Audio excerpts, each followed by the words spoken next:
Hace apenas un año, en el invierno de 2025, Juan Soto se preparaba para su temporada inaugural, vistiendo el uniforme de los New York Mets. Aquello no fue solo un cambio de equipo, fue una traición deportiva, una reconfiguración sísmica que lo obligó a cruzar la línea de batalla en la rivalidad más visceral del béisbol, la infame serie del Subway. De pronto, el joven fenómeno dominicano se encontró en el ojo de un huracán mediático, lidiando con portadas que gritaban tanto verdades como fabricaciones descaradas.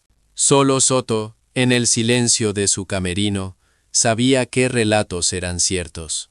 Mientras tanto, al otro lado de la ciudad, su antiguo club y sus fervientes seguidores, los New York Yankees, se regodeaban con deleite ante los tropiezos y las dificultades que el jugador de 27 años experimentó durante la temporada anterior. Es crucial dejar algo en claro. La campaña de Soto a nivel individual fue, objetivamente, muy buena. El problema radicó en la espiral descendente de su equipo, los Mets, quienes se desplomaron en el tramo final de la temporada y se quedaron fuera de la postemporada, alimentando la narrativa de fracaso que tanto disfrutaban en el Bronx. Los Yankees, por su parte, cayeron eliminados ante los Blue Jays en la serie divisional de la Liga Americana. No obstante, en comparación con el dolor de cabeza que representó el desempeño de su vecino citadino, la decisión de los bombarderos del Bronx de no retener a Soto parecía, superficialmente, la movida correcta. Esta sensación de acierto se magnificó aún más con las noticias que surgieron este invierno. Debido a una disminución notable en sus métricas defensivas, los Mets decidieron que Soto debía ser reubicado, cambiándolo del jardín derecho al jardín izquierdo. Esto llevó a muchos analistas y aficionados en la acera de los Yankees a suspirar de alivio colectivo, convencidos de que habían tomado la decisión brillante al rehusarse a firmar ese monstruoso contrato de 15 años y $765 millones que Soto había rechazado en su momento. Evitaron el compromiso financiero con una estrella cuyo juego defensivo estaba claramente en declive, ¿cierto? La respuesta, como suele suceder en el béisbol, es mucho más compleja que un simple sí o no. Desde el momento en que Soto puso la pluma sobre el papel para su contrato de larga duración con el club de Queens, ha sido un compañero de equipo ejemplar, un líder silencioso pero firme. Incluso al otro lado de la metrópoli, sus excompañeros en los Yankees continuaban expresándole un respeto casi reverencial. Por lo tanto, no debería sorprender a nadie que Soto no haya opuesto resistencia alguna a la hora de moverse de posición en el diamante. Shedar, su disposición a ceder su puesto, el jardín derecho, se hizo para abrir espacio a una promesa futura de gran calibre, un prospecto con potencial de estrella como Carson Bench. La lógica detrás de esta jugada es puramente estadística y estratégica. Shedar. La temporada pasada, Juan Soto registró un OAA de -12, una cifra que, francamente, era inaceptable para un jardinero en una posición tan crucial como el jardín derecho. Además, su fuerza de brazo, un requisito fundamental en ese rincón del campo, se ubicó solo en el percentil 66 de la liga. En términos simples, no estaba haciendo suficientes jugadas cruciales, y su brazo no era lo suficientemente potente para disuadir a los corredores.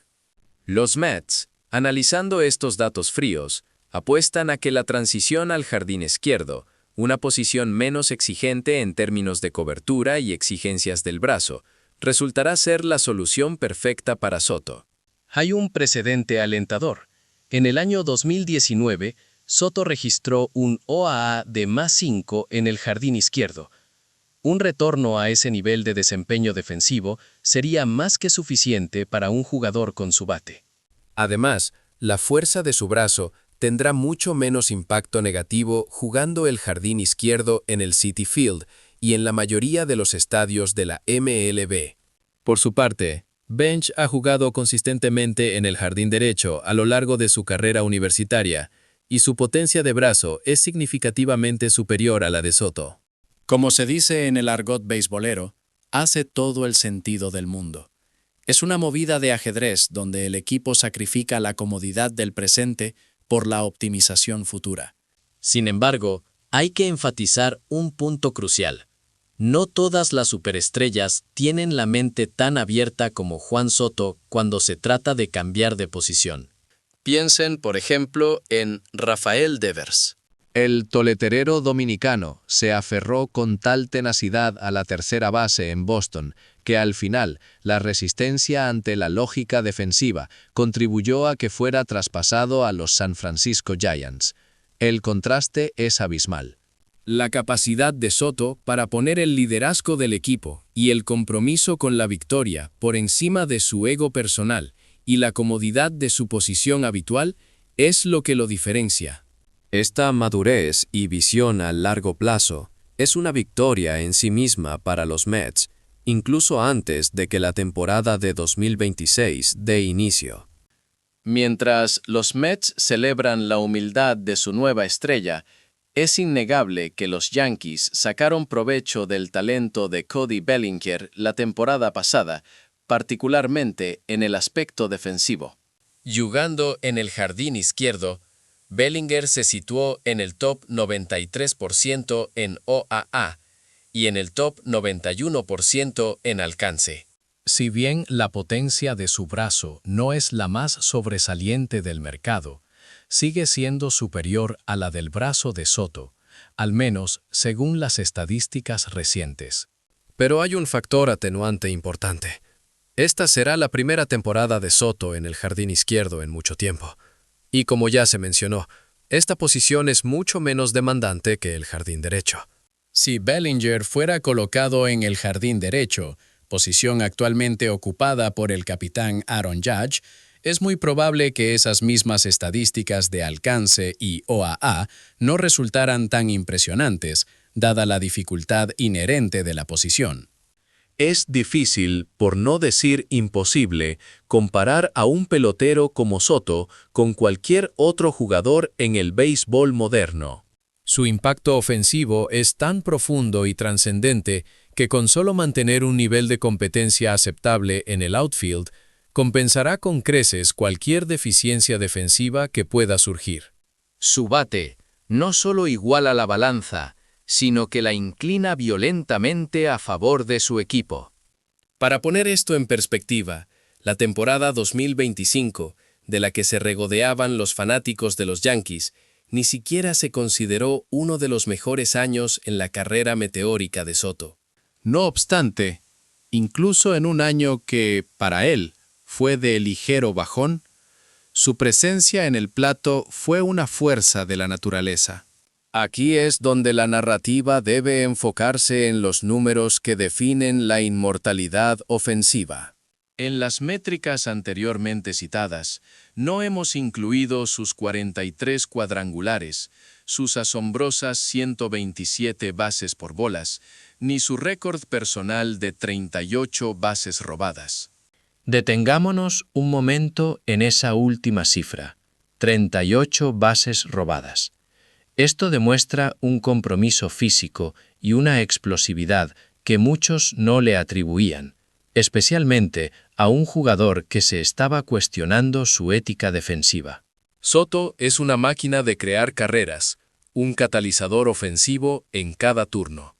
Mientras tanto, el B-WAR de 5.1 de Cody Bellinger en 2025, si bien es una cifra fantástica, representó la segunda más alta de su carrera, solo superada por la temporada de 2019, en la que ganó el premio al jugador más valioso. Skedar. Esto sugiere que para Bellinger ese fue un año cumbre, quizás un pico de rendimiento. Para Soto, el rendimiento de 2025 fue simplemente la norma, una muestra más de una consistencia que bordea lo histórico. Juan Soto es el epítome de la estabilidad ofensiva. Es una leyenda futura, un candidato irrefutable al Salón de la Fama. Se ha ganado la etiqueta de ser el Ted Williams de la era moderna, o por lo menos lo más cercano que jamás veremos. Su ojo clínico en la zona de strike y su capacidad para castigar errores de lanzamiento con poder puro lo elevan a una categoría distinta. Es uno de los bateadores más grandes de su generación, incluso si su juego defensivo en el jardín izquierdo se estabiliza en un nivel meramente promedio para la liga. El dilema de los Yankees y su sensación de alivio es un espejismo financiero. Es cierto que evitaron un contrato que podría volverse un lastre si las lesiones o el declive defensivo continuaban. Pero al mismo tiempo, pasaron por alto la oportunidad de asegurar a un jugador que garantiza, con una probabilidad cercana al 100%, al menos una década de producción ofensiva de élite. Shedar. La belleza de Soto no reside en su OAA, sino en su OBP, y esa métrica es inmune a las preocupaciones defensivas. Si Soto siguiera vistiendo las rayas de los Yankees, pueden estar seguros de que la marea de opiniones sería radicalmente distinta.